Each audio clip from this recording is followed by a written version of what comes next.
भारत में अगले साल लोकसभा चुनाव होने हैं और उससे पहले प्रधानमंत्री नरेंद्र मोदी और भारत के खिलाफ षड्यंत्र रचे जाने लगे हैं, चाहे वो भारत के अंदर हो या फिर भारत के बाहर।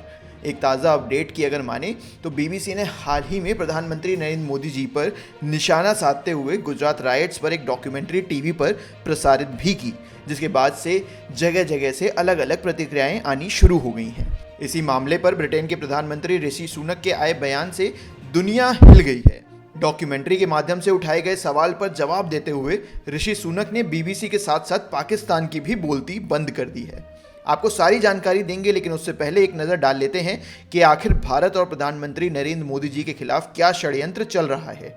भारत के प्रधानमंत्री नरेंद्र मोदी जी को सुप्रीम कोर्ट से गुजरात दंगों के मामले में क्लीन चिट दी जा चुकी है, लेकिन इसके बावजूद बीबीसी जैसे बड़े चैनल ने गुजरात दंगों का मुद्दा बनाते हुए प्रधानमंत्री मोदी जी की छवि पर सवाल खड़े करे हैं। डॉक्यूमेंट्री देखकर ऐसा लगता है कि प्रधानमंत्री जी को बदनाम करने के लिए इससे बढ़िया मुद्दा शायद चैनल को नहीं मिला। आपको बता दें, गुजरात दंगों पर बनी इस डॉक्यूमेंट्री में कई विवादित दावे किए गए हैं, जिन पर भारत ने आपत्ति भी जताई है। बीबीसी की इस डॉक्यूमेंट्री का नाम इंडिया द मोदी क्वेश्चन। इस डॉक्यूमेंट्री का पहला एपिसोड जनवरी 17 को ब्रिटेन में प्रसारित भी किया गया। आपको बता दें, ये बात सिर्फ बीबीसी की नहीं है, बल्कि पश्चिम मीडिया भारत को बदनाम करने का कोई मौका नहीं छोड़ती। उदाहरण के तौर पर आप ऐसे देख सकते हैं कि जब रूस और यूक्रेन के बीच में वॉर हुआ तो कच्चा तेल पश्चिमी देशों को सबसे ज़्यादा दिया गया, लेकिन सवाल उन्होंने भारत से किए। जब कोरोना से दुनिया जूझ रही थी तब भी पश्चिमी देश सबसे ज़्यादा प्रभावित दिखे, लेकिन इस पर भी वहाँ के मीडिया चैनल ने भारत पर ही सवाल खड़े किए। ऐसा लगता है कि भारत की बढ़ती ताकत से पश्चिमी देशों की मीडिया भारत को नापसंद करने लग गई है। बहरहाल, यहाँ पर मुद्दे की बात यह है कि ब्रिटेन के प्रधानमंत्री ऋषि सुनक ने बीबीसी की इस डॉक्यूमेंट्री की खुद ही पोल खोलकर रख दी है।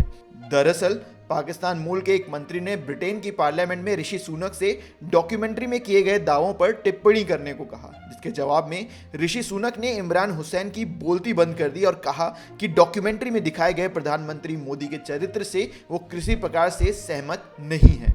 इसी के साथ साथ ब्रिटेन के एक सांसद लॉर्ड रमी रेंजर ने ट्वीट करके कहा कि बीसीसीआई ने इस डॉक्यूमेंट्री से भारत के 100 करोड़ से ज़्यादा लोगों की भावनाओं को ठेस पहुंचाई है। लोकतांत्रिक तौर पर चुने गए भारत के प्रधानमंत्री की भावनाओं को भी ठेस पहुंचाई है। हम दंगों की निंदा करते हैं, लेकिन इस तरह की पक्षपात भरी रिपोर्टिंग की भी आलोचना करते हैं। इस पूरे मामले पर भारत के विदेश मंत्रालय ने भी बयान जारी किया है।